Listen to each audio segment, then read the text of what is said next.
সম্মানিত উপস্থিতি, নারীদের পর্দা করা হালাল না হারাম?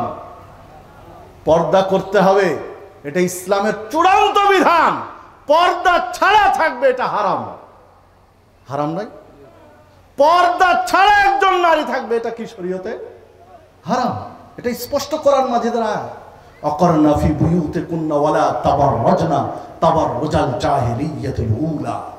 হে নারীগণ, তোমরা বাড়িতে অবস্থান করো, নিজ নিজ গৃহে অবস্থান করো, জাহেলি যুগের নারীদের মতো নিজেদের সৌন্দর্য প্রদর্শন করো না, শোডাউন দিও না, রাস্তার মানুষকে নিজের সৌন্দর্য দেখায় না।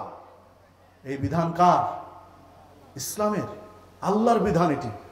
অথচ দেখুন, বাংলাদেশের মতো মুসলিম রাষ্ট্রে সুন্দরী প্রতিযোগিতা হয় না? হয় না?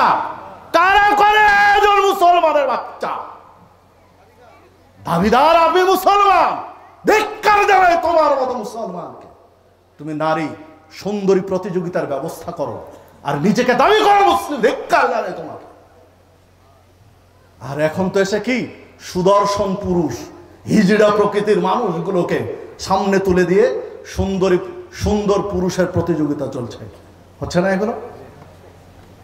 সম্মানিত উপস্থিতি, এগুলো সব বিদেশি কালচার, ইহুদি খ্রিস্টানদের সংস্কৃতি মুসলিমদের মধ্যে চাপিয়ে দিয়ে আপনার আমার ঈমান হরণের পায়তারা চলছে জাহান্নামের খড়ি বানানোর জন্য।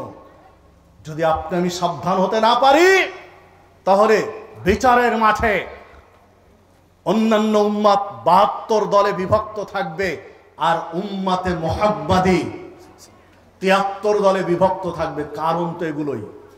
কারণ আপনার আমার মুখের স্বীকৃতি একরকম, কিন্তু মেনে নিতে পারি না।